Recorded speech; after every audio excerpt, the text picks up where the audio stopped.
Hello, good morning students. Please subscribe the channel, drop a like, share and comment. This is Progressive Monthly Magazine, October 2025, exercise number 20 on the speed of 100 words per minute. Start.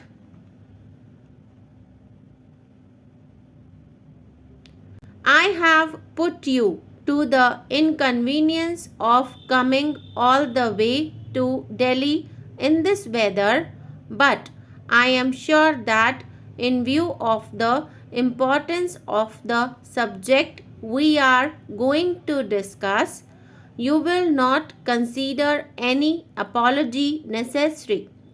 I also hope that the results which this conference may achieve will more than make up for the inconvenience caused you.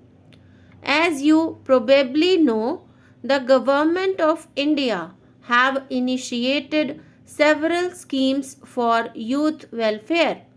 Something has already been achieved within a short period, but a great deal remains to be done. With regard to games and sports, I have been watching the scene for some time now with increasing concern, but I have so far abstained from intervening. I believe that in such matters we should rely on voluntary efforts and self help rather than on arrangements, howsoever good, imposed from above. I understood that certain efforts were being made by persons actually concerned with sports organizations to set their house in order, and therefore thought it best for the government to await the result of those efforts, and if those efforts bore fruit, to give all possible support to the new arrangements. It appears, however, that conditions are such that they are difficult to reform and that it will in any case be a long process. I do not wish to go into the rights and wrongs of it. I cannot, however, ignore the fact that not only are we far behind even much smaller countries in games and sports, but also that our general standards are poor and our interests meager.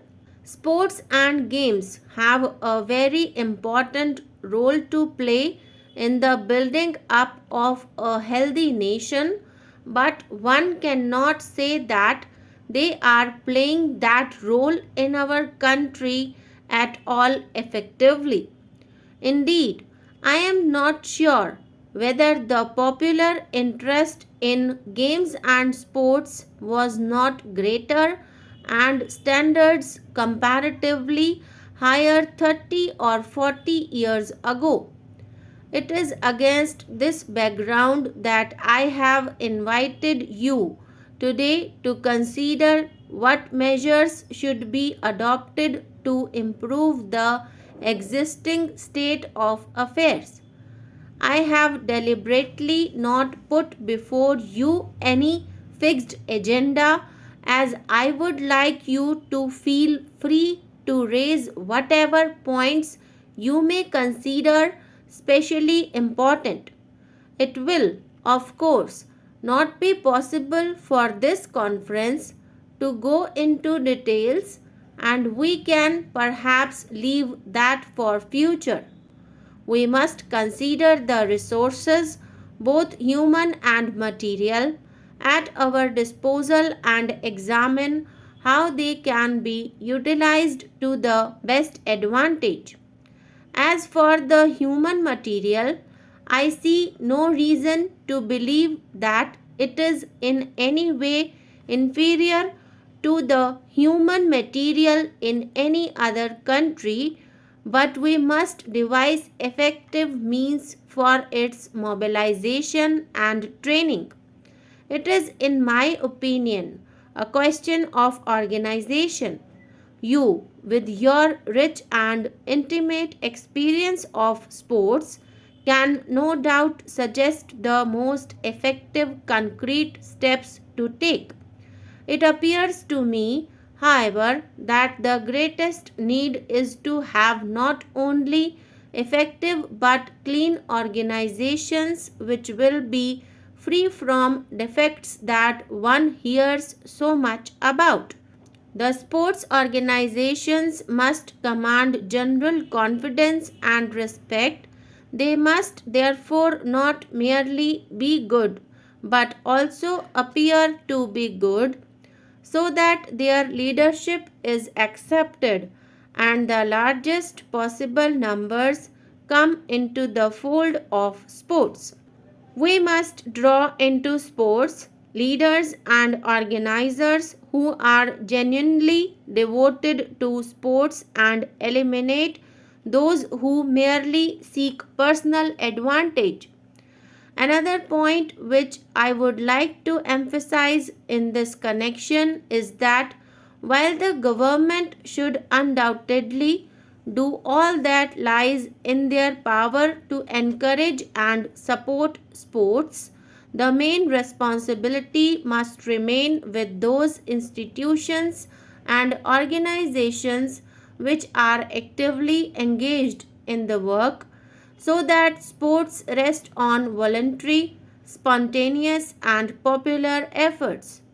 The main problem, therefore, appears to be to evolve an organization which will be democratic, resting on the willing and enthusiastic endeavor of the largest number of persons possible, build on the good work already done by the existing organizations, and be both efficient and on healthy lines, ensuring fair play and the spirit of sportsmanship, the participation of the largest number from the lowest levels upwards, and good competitive standards at all levels.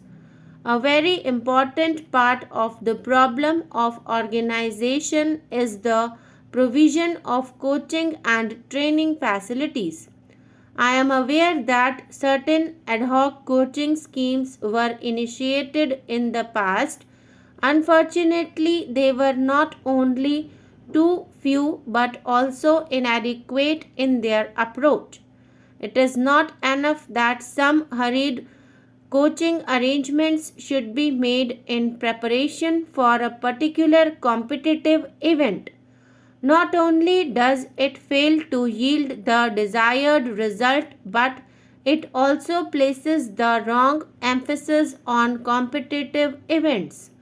While we would all be gratified by the success of Indian participants in international contests, what is really important is not success in particular competitive events but the building up of a nation physically fit and imbued with the spirit of sportsmanship in the competitive world.